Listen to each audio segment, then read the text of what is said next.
Habang nakatayo ang ating bida sa dilim, seryosong nagpatuloy si Gugo sa pagbibigay ng impormasyon na yayanig sa buong faction.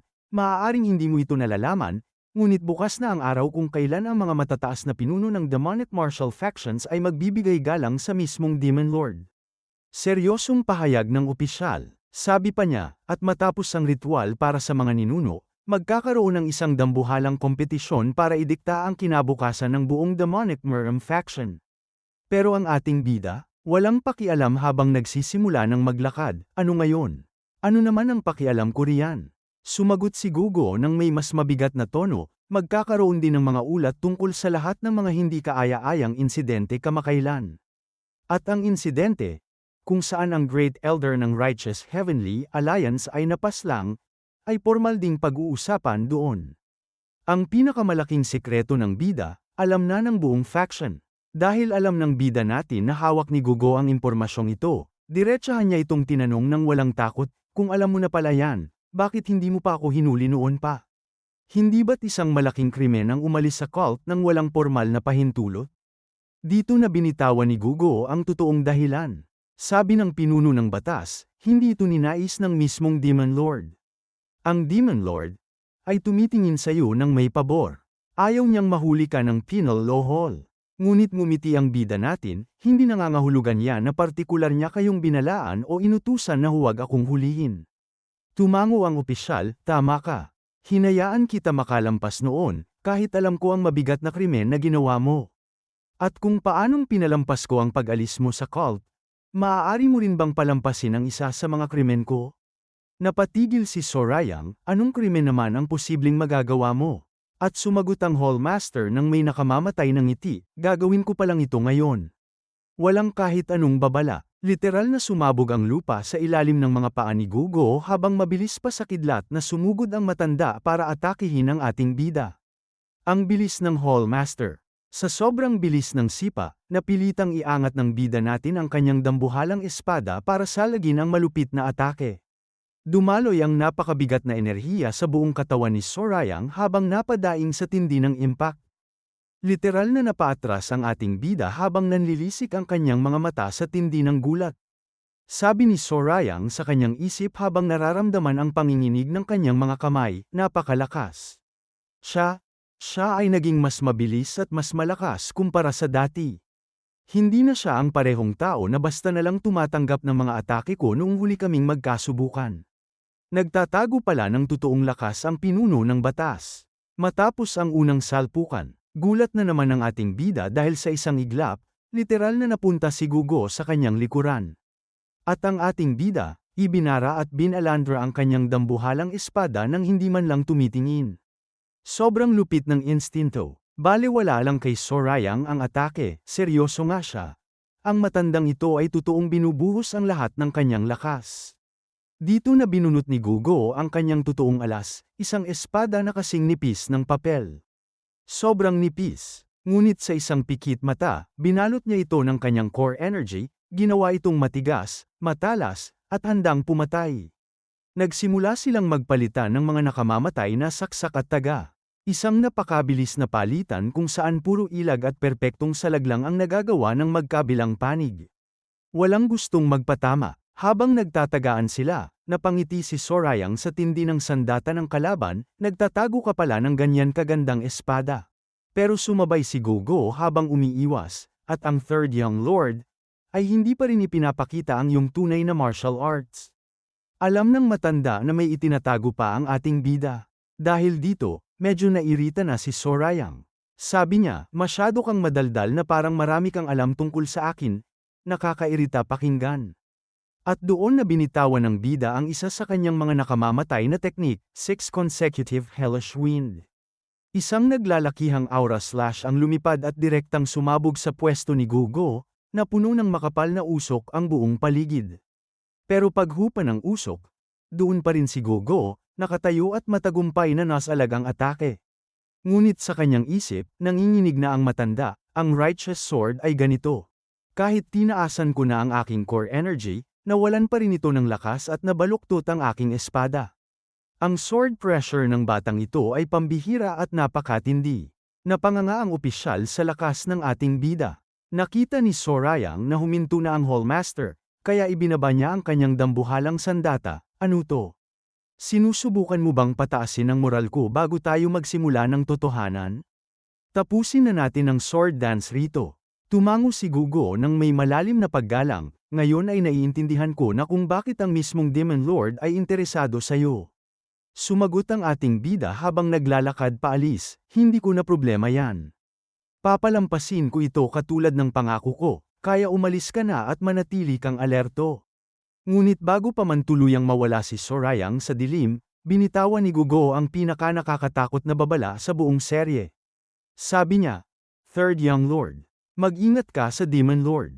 At inilarawan niya ang pinuno ng buong kulto sa isang paraan na yayanig sa iyong kaluluwa. Isang tao na napakadilim, na hindi mo makikita ang katapusan, at napakaliwanag na hindi kayang tignan ng mga mata ng tao.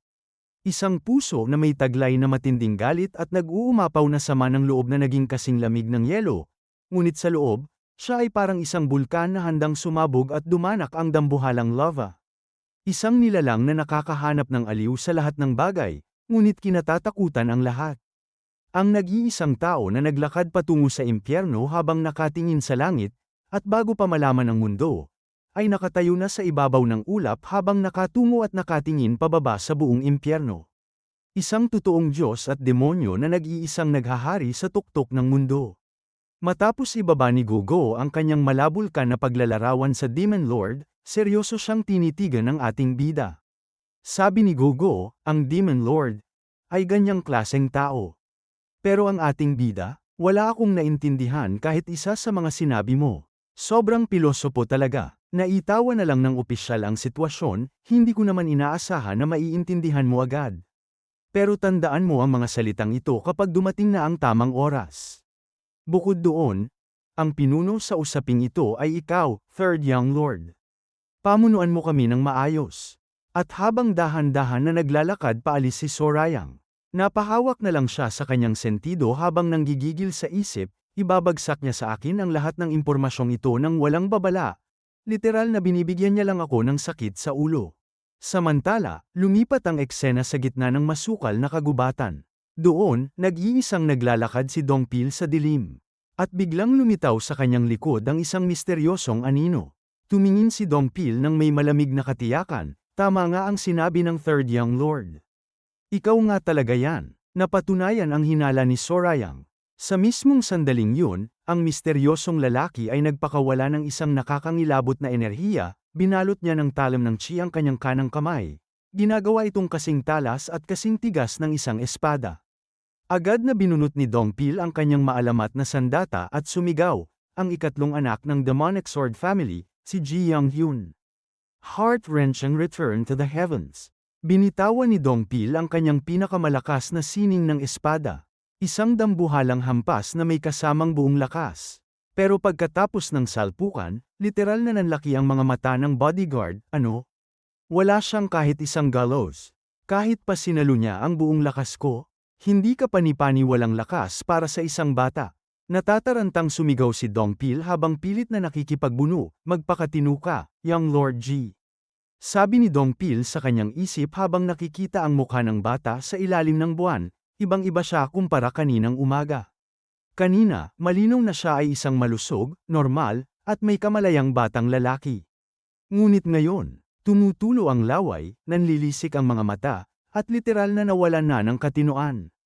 Pero ngayon, para siyang isang demonic beast o isang ulol na hayop na nabaliw na hanggang sa kaibuturan ng kanyang mga buto. Nanggigigil at sumisigaw si Ji Young-hyun gamit ang boses na parang demonyo, ibigay mo sa akin ang espadang yan ngayon din. Ibigay mo, katulad ng isang gutom na hayop, walang awa at walang hinto na sumugod at umatake si Ji Young-hyun kay Dongpil. Literal na ginagamit ang kanyang kamay bilang espada. Napaatras ang ating bodyguard sa tindi ng hilakbot, napakalupit at napakamaalamat ng kanyang sword mystic arts. Hindi lang ito isang simpleng hand sword technique. Ang buo niyang bisig ay kasing tigas ng isang treasured weapon. At habang ang kanyang martial arts o sining ay walang masyadong espesyal, ang kanyang internal energy naman ay napakalupit at napakalaki sa parehong kalidad at dami. Isang walang katapusang balon ng enerhiya. At sa huling sandali, Tuluyan ang bumaon ng atake ng bata sa depensa ng bodyguard. Literal na napadaing si Dongpil. Habang tinitiis ni Dongpil ang matinding sakit mula sa pag-atake ng kamay ni Ji Young-hyun, napansin ng kanyang instinto ang pinakamalalim na sikreto ng kapangyarihan ng bata. Sabi ni Dongpil sa kanyang isip habang nanginginig sa takot, para bang kinukuha niya lang ang demonic energy at internal energy, at sinipsip ito ng higit pa sa kaya niyang hawakan. Overloaded sa enerhiya ang bata. Napamura na lang ang bodyguard natin, Langya. Ngunit bago pa man tuluyang mawakasan ang buhay ni Dongpil, isang pamilyar at napakabangis na boses ang bumasag sa kadiliman ng gabi. Umalis ka riyan, dilaw na gorilla. Dumating ang Berserk Demon. Lumipad mula sa ere ang nag-iisang Berserk Demon na si Yu Hongryun at walang awa niyang inatake si Ji Young-hyun gamit ang kanyang pinakamalupit na sining. Sumigaw siya sa buong kagubatan, Berserk Demon Divine Feast. Isang naglalakihang suntok na binalot ng asul na chi ang direktang tumama sa dibdib ng bata. Napaurong si Ji Young-hyun habang napapasigaw. Kahit lasing at galit si Hongryun sa bar kanina, hindi niya kayang tiisin na apihin ang kanyang kasamahan. Tumayo siya sa harap ni Dongpil habang nanlilisik ang mga mata. Hindi ko gustong pinagtutulungan ang isang tao, pero gagawa ako ng eksepsyon para sa'yo. Hoy, ayos ka lang ba? Napaluhod si Dongpil habang humihinga ng malalim. Salamat, Squad Leader Yu. Muling tumayo si Ji Young-hyun habang umuungol na parang asong ulol. Napalunok si Hongryun habang pinapawisan. Ipunin mo na ang lakas mo. Mukhang magkasama tayong susukan ng dugo ng maaga nito. Naramdaman ko na agad matapos ang nag-iisang hit na yun. Ang katawan ng batang yan ay kasing tigas ng isang 10,000 taong gulang na malamig na bakal. Gaano ba karami ang internal energy na mayroon ang bastardong ito? Hindi basta-bastang tinatablan ng halimaw. Mas lalong nabaliw ang ikatlong anak ng Demon Sword habang sumusugod. Sumigaw siya habang tumutulo ang laway, espada. Ibigay mo sa akin ang espadang yan. Walang preno na sumugod si Ji Young-hyun para umatake. Natigilan sina Dongpil at Hongryun. Papalapit na siya. Ang impact ng kanyang pagsugod ay lumikha ng isang dambuhalang usok sa buong paligid. At sa loob ng makapal na usok, isang nakakangilabot na eksena ang naganap. Literal na hinawakan ni Ji Young-hyun ang mismong talim ng Silent King Sword gamit ang kanyang mga kamay. Napasigaw si Dongpil sa kanyang isip habang nararamdaman ang panginginig ng sandata. Ano ba itong bastardong ito? Sinisip-sip niya ang demonic energy mula sa Silent King Sword. Ninanakaw niya ang lakas ng 5 dakilang espada ng cult. Humalakhak si Ji Young-hyun ng napakarahas at nakakatakot. Ito na nga. Ang lasa ng demonic energy. Ito ang pinakamalupit at pinakamasarap. Dito na sumabog ang natitirang loyalty at galit ng ating bodyguard.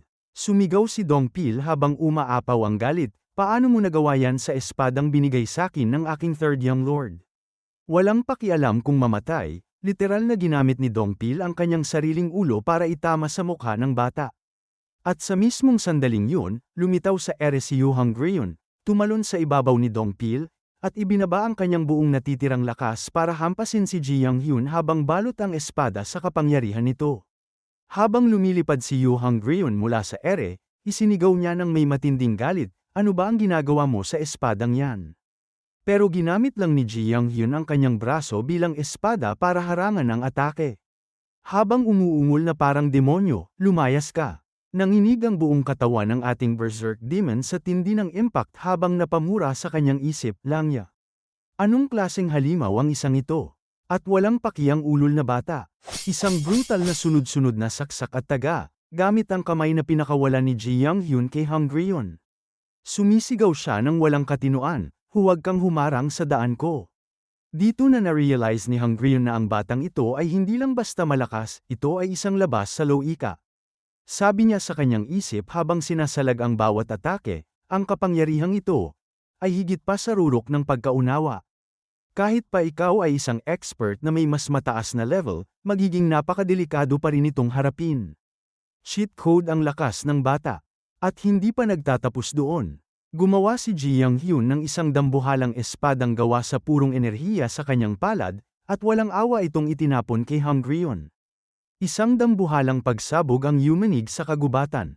Sabi ko lumayas ka. Sa tindi ng impact, literal na tumalsik si Hongryun sa lupa. Agad siyang sinalo ni Dongpil para pigilan ang marahas na paggulong ng kanyang katawan. Halos mawala ng hininga si Hungryun habang nanghihina, natatarantang sumigaw si Dongpil, Squad Leader Yu. Ayos ka lang ba? Humawak si Hungryun sa kanyang dibdib habang nanginginig sa galit, naku naman. Ano ba talaga ang bastardong yan? Mayroon ba siyang walang katapusang lakas? Sumagot si Dongpil habang nakatingin sa taas, hindi ko alam. Pero kaya mo bang magtiis muna? Hanggang sa dumating ang Young Lord? Ang pag-asa ay nasa ating bida. Ngunit bago pa sila makabawi, lumikha si Ji Young-hyun ng napakaraming lumulutang na espadang enerhiya sa itaas ng kanyang ulo. Handa na niyang tapusin ang dalawa habang sumisigaw na parang asong ulol, espada, ibigay niyo. Ngunit sa mismong segundo na yon, napatigil ang buong mundo. Isang anino ang lumutang sa ere. Biglang lumitaw si Sorayang sa itaas ni na Dongpil at Hungryun. Walang maraming salita, nagpakawala agad ang ating bida ng dalawang naglalakihang talim ng enerhiya diretso kay Ji Young-hyun. Sinalo ito ng bata gamit ang kanyang braso pero napaurong siya sa tindi ng bigat habang napapasigaw. Tumayo ang ating bida sa harap ng kanyang mga tauhan, hawak ang kanyang dambuhalang sandata habang nakatalikod. At sa gitna ng seryosong tagpo, lumingon si Sorayang kay Dongpil nang may nakakalokong ngiti sabay binitawan ang pinakasolid na banat, hindi ka ba napapagod? Na palagi ka nalang pinuprotektahan ng tao na siya dapat ang pinuprotektahan mo? Sunog ang bodyguard. Napayuko na lang si Dongpil sa tindi ng kahihiyan at gulat, Young Lord. Wala po akong masabi. Matapos asarin si Dongpil, biglang ngumiti ang ating bida para pakalmahin ang kanyang loyal bodyguard, binibiro lang kita, loko. At sa isang napakalupit na eksena, literal na isinaksak at binaon ni Sorayang ang kanyang dambuhalang espada sa lupa. Naglakad siya ng walang sandata habang nag-uunat ng leeg, pasensya na kung nahuli ako. Naabala kasi ako ng isang nakakairitang lalaki. Si Gugo ang tinutukoy niya rito. Ngunit walang pakialam ang nagwawalang halimaw. Umungol si Ji Young-hyun at buong bangis niyang sinugod at inatake ang ating bida. Pero parang hangin lang na tumalon si Sorayang sa ere at iniwasan ang bawat saksak ng napakakampante. Habang lumulutang sa itaas, napansin ng utak ng ating bida ang kakaibang anomalya sa kalaban, paano naging ganito katindi at kalakas ang power niya. Samantalang ang martial arts skills niya ay parang isang bata lang na nagwawagayway ng kahoy na espada. Sobrang basic at napakasimple ng galaw niya. Gutom na sa kapangyarihan ng ulol na bata. Sumisigaw si Ji Young-hyun habang tumutulo ang laway, demonic energy. Kailangan ko pa ng mas maraming enerhiya. Ngunit kahit anong bilis ng sunod-sunod na atake ng kanyang hand sword, literal na iniwasan ito ni Sorayang ng parang wala lang. Walang kahit isang dumi na tumama sa ating bida. Habang sumasayaw sa gitna ng mga saksak, tuluyang nabasa ni Sorayang ang kondisyon ng bata, ang umaapaw na internal energy na mayroon siya, na siyang nagmamaximize sa depensa at reaction speed ng katawan niya. Bukod doon, mayroon siyang sapat na demonic energy para makipaglaban habang ginagamit ito bilang sword shi. At nang makita ng ating bida na wala nang patutunguhan ang pakiusap, ngumiti siya ng napakalamig, well, kung ganoon, isang napakabigat na suntok ang pinakawalan ni Sorayang diretso sa tiyan ni Ji Young-hyun. Sa tindi ng lakas, literal na tumalsik ang bata sa ere, hanggang sa tumama ang katawan nito sa nakabaong dambuhalang espada sa lupa. Napaka-solid na impact.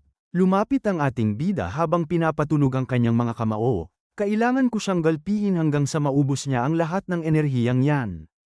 Ang bastardong ito ay mukhang matibay at kayang samalo ng mga suntok ko. Tingnan natin kung gaano ka makakatagal. Chain Waterfall Punch. Isang walang katapusang ulan ng mababagsik na suntok ang ibinagsak ni Sorayang sa mukha at katawan ng bata. Ngunit sa gitna ng kanyang walang hinto at brutal na hataw, isang kakaibang kaisipan ang sumabog sa utak ng ating bida. Sabi ni Sorayang sa kanyang isip habang nanginginig ang kanyang mga kamay sa tindi ng saya, ano ito? Namuhay ba ko nang walang kwenta noon? Ang pakiramdam na ito sa aking mga kamay. Hindi, ito ay hindi lang simpleng saya, kundi isang pakiramdam ng ganap na kalayaan. Nagising ang natutulog na demonyo sa loob ng ating bida. Natigilan si Dongpil habang nanginginig sa takot na pinapanood ang kanyang amo, Young Lord. Dahil sa mismong sandaling yun, ang ating bida ay nagmistulang demonyo. Ang kanyang mga mata ay nagbago ng kulay. Humalakhak si Sorayang ng isang napakalakas at nakakalokong tawa, napakasaya nito. Isang totoong psychopath ang nagaganap. Napasigaw na lang si Dongpil sa matinding kaba para pigilan ang kanyang amo, Young Lord. Wala na siyang malay, maaari ka nang huminto. Sa loob ng madilim, malamig, at nakakangilabot na bilangguan ng penal law hall.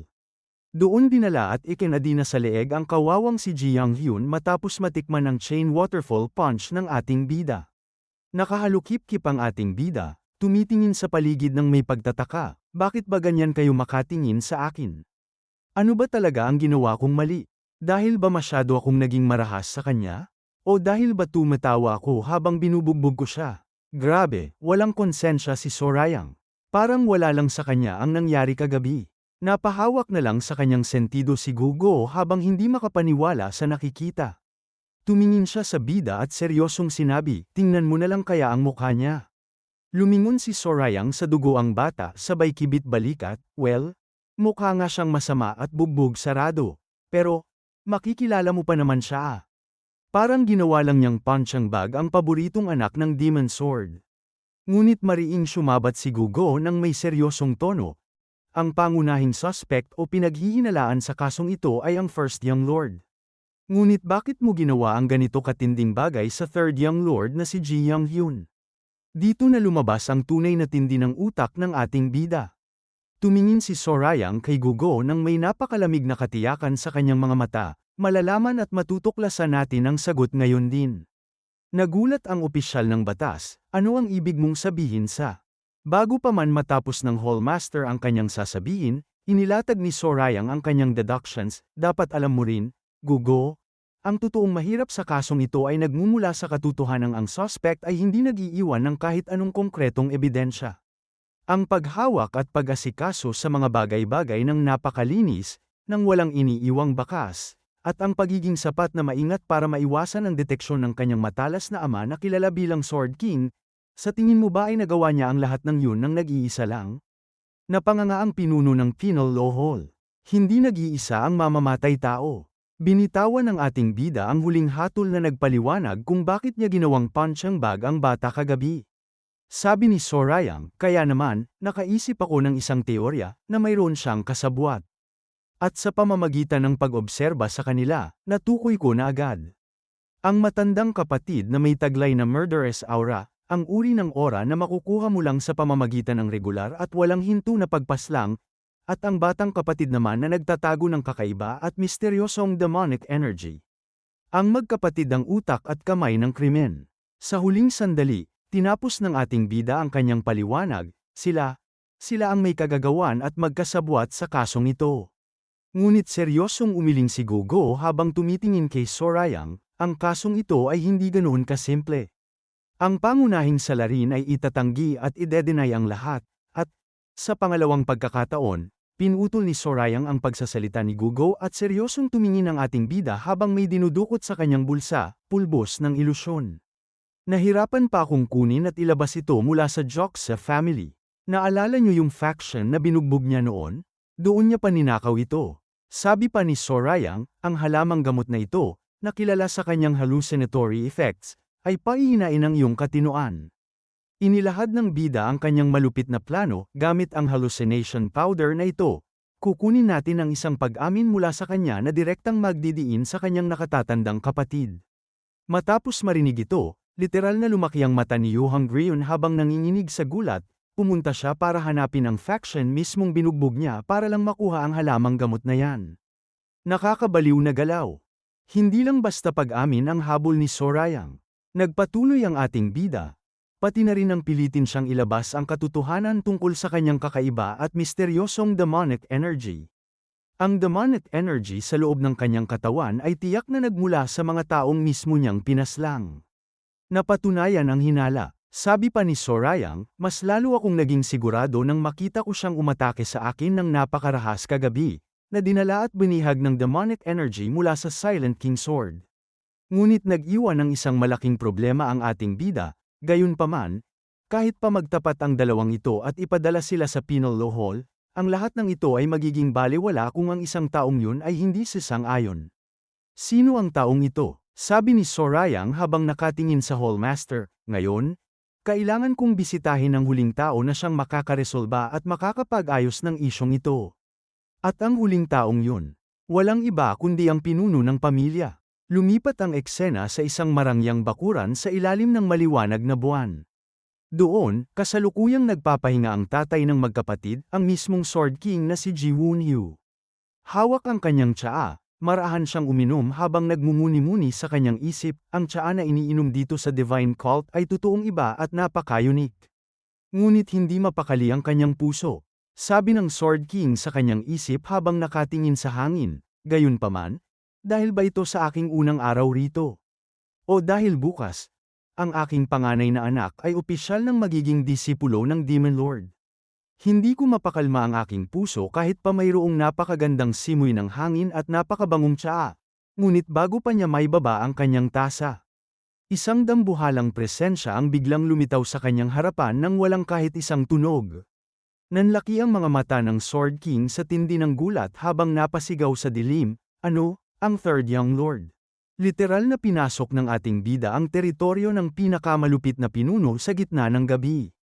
Habang nakatayo sa harap ng natatarantang si Ji Woon-wei, kalmado na lumapit ang ating bida, umiinom ng tsaa imbis na alak. Namumuhay ka pala ng isang malusog na buhay, family head.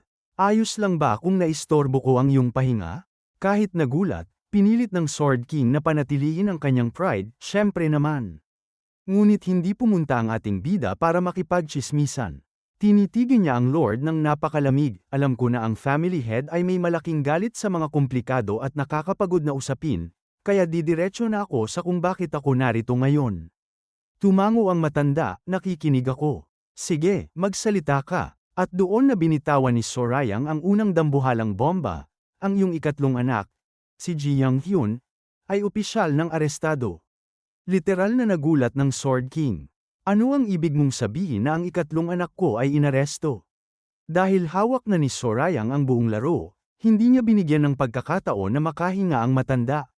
Sabi ng ating bida habang may inilalapag na dokumento, at kasalukuyan ko ring pinag-iisipan na gawin ang parehong bagay sa iyong panganay na anak, si Ji Kang-hyun. Ano ang iyong mga saloobin tungkol dito? Dalawang anak, sabay nakakasuhan. Iniharap ni Sorayang ang pinakamalupit na ebidensya. Ito ang listahan ng mga miyembro ng cult na pinatay ni Ji Kang-hyun, pati na rin ang opisyal na pag-amin ni Ji Young-hyun. Napailing ang Sword King habang nanginginig ang buong katawan sa tindi ng hilakbot. Hindi. Paano nagawa ni Kang-hyun yan? Ito ba ay totoong gawa niya? Ngumiti si Sorayang, lahat ng yan ay totoo. Kung hindi ka naniniwala, maaari kong tawagin ang penal law dito mismo para patunayan sa'yo. Ngunit pilit pa ring pumalag ang pinuno, tumututol ako at tumatanggi akong paniwalaan ito. Paano kung ginagawa mo lang ang lahat ng ito para tanggalin siya sa kompetisyon para sa sarili mo? Akala niya maiisahan niya ang ating bida. Dito na lumabas ang tunay na lupit ng ating bida. Tinitigan niya ang Sword King at binitawan ang pinakamalupit na linya sa buong gabi. Ang pang-apat na Young Lord ay pormal ko nang naasikaso. Sa kasalukuyan, siya ay nakakulong sa kanyang bahay para sa pagpapagamot, sa isang kondisyon na nasa gitna ng buhay at kamatayan. Napanganga ang matanda, sabi pa nito nang may nakakatakot na boses, ang laban para sa tagapagmana ay matagal nang nagsimula. At katulad ng nakikita mo, kaya kung tanggalin ng napakadali ang isang taong katulad mo. Kaya huwag mo nang sayangin ang oras mo sa mga walang kwentang bagay. Nilait lang ang pinakamalakas na Sword King. Tinapos ni Sorayang ang kanyang ultimatum ng may malaking presensya, hindi ko alam ang motibo mo kung bakit mo pinipilit na gawing disipulo ng Demon Lord ang mga anak mo. Ngunit ano na lang ang mangyayari kung ang anak mo ay maging disipulo nga, at muling magsimula na pumaslang ng mga miyembro ng faction? Gusto mo bang mapahamak at madisgrasya ang pangalan ng iyong angkan dahil lang dito? Dapat pag-isipan mo ng mabuti, Sword King. Matapos bitawan ng ating bida ang kanyang napakabigat na banta, literal na nag-init ang dugo ng Sword King. Nang gigigil siyang sumigaw, ikaw na bastardo ka. At sa tindi ng insulto, pinigilan ng bida ang kanyang tangkang pagbawi, kung maninindigan ka sa mga sinabi mo kanina. Ngunit hindi na nakatiis ang matanda, lapastangan. Nagpakawala ng isang nakatutulig na pagsabog ng chi at sword aura ang Sword King mula sa kanyang katawan. Literal na nayanig ang buong paligid. Lumipat na ang eksena sa mismong umaga ng engranding pagtitipon. Ang buong field ay napuno ng libu-libong martial artists ng cult, at sa gitna ng field ay nakatayo ang isang dambuhalang rebulto ng bato. Sa itaas ng pinakamataas na bubong, doon nakatayo ang ating bida, si Sorayang, kalmado lang na pinapanood ang buong assembly. Sa gitna ng karamihan, nakatayo ang Sword King habang nakatingin sa taas ng bubong, Third Young Lord. Ikaw, wika nito sa kanyang isipan. Balikan muna natin ang usapan kagabi sa bakuran ng pamilya. Ngunit bago pa man ito naging isang totoong digmaan, pinapakalma ng ating bida ang Sword King, kumahag ka at kumalma ka muna. Hindi ako naparito para makipagyera sa demonic Sword family. Alam ko na kayang-kaya mong itago ang kasalanan ng anak mo gamit ang dambuhala mong impluensya. Ngunit alam ko rin na hindi ka ganyang klaseng tao. Binalot ng psychological manipulation ng ating bida ang matanda. Inilapag ni Sorayang ang kanyang pinal na proposisyon, mayroon akong proposal. Ulat mo ang mga kasalanan ni Jikang Yun ng direkta sa Demon Lord sa darating na Mara Festival bukas. Naniniwala ako na ang pag-aming ito ang siyang magpapreserba sa karangalan ng Demonic Sword family sa harap ng lahat ng naroon. Pumili ka. Ang kapalaran ng daang taon mong angkan ay nakasalalay ngayon sa iyong konsensya. Iniwan niya ang matanda na may malaking pasanin sa utak. Bumalik tayo sa kasalukuyan. At sa loob ng kanyang utak, patuloy na umaalingaw-ngaw ang mga salita ng ating bida kagabi. Sabi ng Sword King sa kanyang isip habang nanginginig sa galit, konsensya. Mas importante ba ang konsensya kaysa sa aking dignidad? Kaysa sa karangalan ng buong Demonic Sword family? Nasusuka ang matanda sa katotohanan. Ngunit bago pa siya makapagdesisyon, sumabog ang isang nakatutulig na sigaw mula sa mga herald ng kulto, ang Sacred God ay dumating na. Ang lahat, magbigay ng paggalang. Sa isang iglap, ang libu-libong kultista ay sabay-sabay na sumigaw ng may nakatutulig na lakas, mabuhay ang Demon Lord. Mabuhay ang Heavenly Demon Divine Cult. Ang buong lupain ay nanginginig. Ang mga elders, high-ranking members, at ang mga anak ay sumigaw habang nakaluhod. Ang mga hangal na anak ng demonic cult ay bumabati sa Sacred God. Ang lahat ay yumukod sa lupa. Literal na walang sinumang nang ahas na tumingala sa harap ng trono. Habang nakasubsob ang mukha ng Sword King sa lupa, tuluyan ang gumuho ang kanyang buong mundo sa loob ng kanyang puso.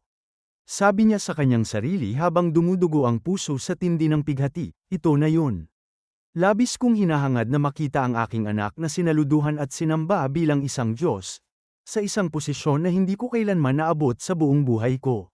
Buong puso akong naniwala na ang anak ko na labis kong ipinagmamalaki, ay walang magiging problema para makuha ang posisyong yan. Ngunit sa huling sandali, sumabog ang kanyang matinding galit at kawalan ng pag-asa. Ngunit, paano nagawang gumawa ng aking sariling anak ng ganito katinding mga karahasan? Ang pangarap ng isang ama ay opisyal ng pinatay ng katotohanan. Habang ang buong faction ay nakaluhod pa rin sa lupa, ang ating bida ay nakatayo pa rin sa itaas ng bubong, malamig na nakatitig sa nakasubsob na mga miyembro. Sabi ni Sorayang sa kanyang isip habang lumiliit ang oras, pinuno ng Demonic Sword family, nag-aalinlangan at nagdadalawang isip ka pa rin ba hanggang ngayon? At sa mismong sandaling yun, ang misteryosong alagang hayop ng ating bida, si Goldie, ay biglang tumalon mula sa balikat ni Sorayang pababa sa sahig ng bubong. Marahan at may awtoridad siyang naglakad patungo sa dulo ng bubong, nakatitig ng diretso sa mismong trono. Nang makita ng pinakamalakas na nilalang ang fox na ito, literal na nanlaki ang mga mata ng absolute ruler. Tumingin ang Demon Lord sa bubong at binitawan ang isang nakakangilabot na linya, matagal-tagal na rin pala. Jackal? Ang dalawang malalakas ay matagal nang magkakilala. Nagkatitigan silang dalawa sa gitna ng libu-libong nakaluhod na tao. Sabi ng Demon Lord habang nakangiti ng bahagya, bata ka pa rin talaga hanggang ngayon. Sa mismong millisecond na yun, ang Demon Lord ay nakakita ng isang hindi kapani-pani walang pangitain, isang dambuhala at naglalakihang banal na liwanag ng enerhiya ang pumaligid kay Goldie. Humalakhak ang Demon Lord ng napakalamig, sinusubukan mo bang sabihin na, sa kabila ng iyong batang katawan, ay kasing lakas at kasing lupit ka pa rin ng dati. Ang mga mata ni Goldie ay biglang umilaw ng napakatapang, na parang sumasagot ng isang malaking oo. Isang maalamat na nilalang ang hawak ng ating bida. Ngunit hindi pumunta ang Demon Lord para makipaglaro sa ating baby fox. Humarap siya sa libu-libong kultista at binitawan ang kanyang formal na batas gamit ang boses na parang kulog. Hindi ko gusto ang mga komplikado at nakakapagod na bagay. Tatapusin ko ang pagtitipong ito sa pamamagitan lamang ng ilang salita. Simula sa araw na ito, habang nagsasalita ang Panginoon, ang utak ng Sword King ay literal na naguguluhan.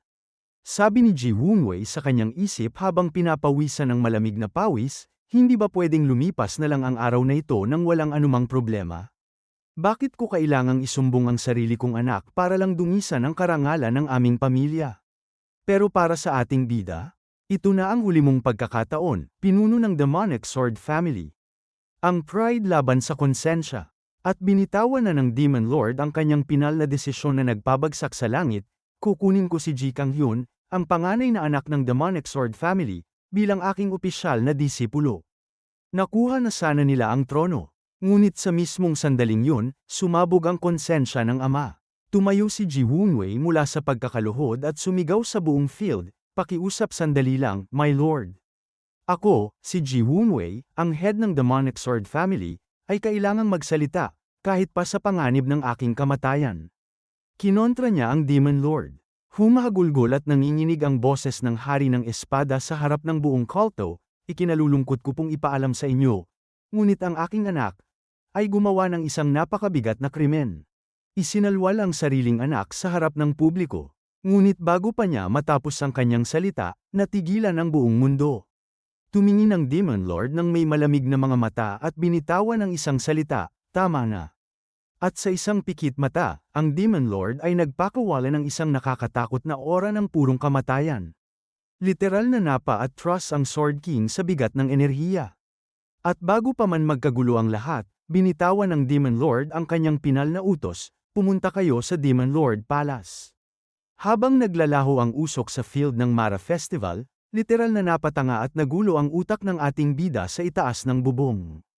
Sabi ni Sorayang sa kanyang isip habang nanlilisik ang mga mata sa gulat, "Ano? Plano niya ba talaga na kunin pa rin ang bastardong yun bilang disipulo niya? Ano ba ang iniisip mo, Lee Cheon-sang? Maging ang ating bida, hindi nabasa ang galaw ng Demon Lord." At mabilis na lumipat ang eksena sa loob ng trono ng Demon Lord. Isang napakalawak, napakadilim, at napakabigat na bulwagan. Nakaupo ang Absolute Ruler sa kanyang marangyang trono. Tiningnan ng ating bida at binitawan ang malamig na utos, "Pumasok ka, third." Naglakad si Sorayang nang walang takot, sumaludaw ng napakaseryoso, "Binabati ko ang Demon Lord."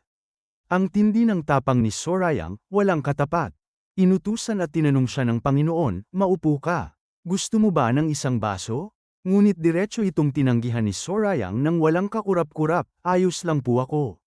Napangiti ng bahagya ang Demon Lord, "Mukhang wala ka sa mood na uminom ngayon ah." Habang nangyayari ito, ang Sword King na si Ji Woonwei na nakaupo sa gilid ay literal na nanginginig sa tindi ng hilakbot at gulat. Sabi niya sa kanyang isip habang nakatingin sa bida, paano niya nagagawang tanggihan ang alak na ibinibigay mismo ng Demon Lord? Sino ba talaga itong Third Young Lord na ito? Maging ang Hari ng Espada ay na-realize na ang ating bida ay hindi isang normal na tagapagmana. Humarap ngayon ang Demon Lord sa Sword King at seryosong sinabi, "Nagpakita ka ng katapangan. Siguradong hindi naging madali na gawin ang ganyang klaseng bagay sa harap ng napakaraming tao. Ito ay nasa iyong natural na katangian." Agad na nagpasalamat ang matanda sa papuri, "Nagpapasalamat po ako sa inyong papuri, my lord. Ginawa ko lang ang..."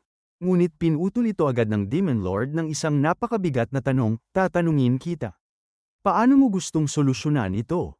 Napasubsob ang Sword King habang pilit na nag-iisip ng isasagot, "Kahit po siya ang aking sariling anak, nararamdaman ko po na ito ay wala na sa aking mga kamay na ngayong opisyal na siyang naging disipulo ninyo." Naghahanap ng palusot ang matanda. Ngunit sa mismong segundo na yun, nagbago ang hangin sa palasyo. Tinitigan siya ng Demon Lord ng may nanlilisik na mga mata at binitawan ang isang nakakangilabot na banta, pinuno ng Demonic Sword Family. "Hihintayin mo pa ba na tatanungin kita ng parehong tanong ng 2 beses? Nayanig ang buong pader. "Ako po ay humihingi ng kapatawaran. Ako lang ay..." At muling inulit ng Demon Lord na parang isang hatol ng kamatayan, "Kaya kung ganoon, Paano mo gustong solusyonan ito? Sagutin mo ako. Napahawak sa tuhod ang Sword King habang lumuluha ang kanyang isip sa takot. Ano ba talaga ang iniisip ng Demon Lord? Hindi. Ang hulaan ng kanyang mga intensyon ay ganap na walang kwenta. Tuluyang binitawan ng Sword King ang kanyang pinal na hatol habang nanginginig ang buong katawan. Isinigaw niya ng may matinding pighati, "Kinikilala ko po ang kanyang napakabigat na kasalanan, ngunit siya pa rin ay aking anak. Ang mga magulang lang ang tanging makakapagpatawad sa kanilang mga anak. Ngunit, ako ang pinuno ng Demonic Sword Family. Kaya naman naniniwala ako na kailangan natin itong asikasuhin ng mas mahigpit. Nanaig ang tungkulin kaysa sa pagiging ama." Sabi pa ng matanda, "Kaya naman, gusto kong magpataw ng parusa na angkop sa kanyang krimen." Tinitigan siya ng Demon Lord ng napakalamig, na parang binabasa ang kaibuturan ng kanyang kaluluwa. "Yan ba ang totoong iniisip mo?" Walang kakurap-kurap na sumagot ang hari ng espada, "Opo." At doon na nagbaba ng pinal na hatol ang absolute ruler ng kulto, "Naiintindihan ko. Katulad ng sinabi mo, ang batang yun ay naging disipulo ko na at labas na sa iyong kamay. Ngunit, hindi ko gustong baliwalain ang iyong mga salita. Anong ibig mong sabihin, my lord?" Dito na ni-realize ng lahat kung gaano kabilis maghatol ang Demon Lord. Binitawan niya ang pinakamalupit na utos sa gabi, ang 8th disciple ng simbahan. "Ako na mismo ang lihim na mag-aasikaso sa kanya. Sentensyang kamatayan na yan mula sa Panginoon." At sa isang pikit mata, may iniabot ang Demon Lord na isang bote ng alak sa matanda, "Kunin mo ito." Literal na napaluha sa pasasalamat ang Sword King habang tinatanggap ang regalo. "Lubos po akong nagpapasalamat sa biyaya at grasya ng Demon Lord." Ang mababang nilalang na ito ay pormal ng magpapaalam. Umalis ang hari ng espada bitbit ang alak.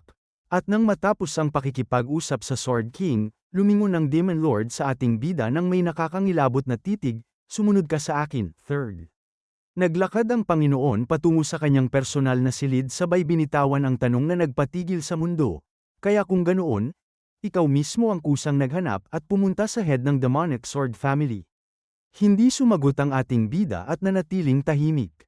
Habang pinapakiramdaman ang dambuhalang presensya sa kanyang harap, tinitigan siya ni Li Cheonsang ng napakalalim at diretso siyang tinanong, "Ano ang iyong dahilan kung bakit ka nakikialam sa bagay na ito?" Cornered ang ating bida. Ang Absolute Ruler ay opisyal nang humarap kay Sorayang para piliting ilabas ang kanyang totoong motibo sa likod ng madugong paglilinis na ginawa niya sa faction ng Demon Sword. Maraming salamat sa panunood. Kung nag-enjoy kayo, click nyo naman ang like button at mag-subscribe para lagi kayong updated sa mga uploads namin.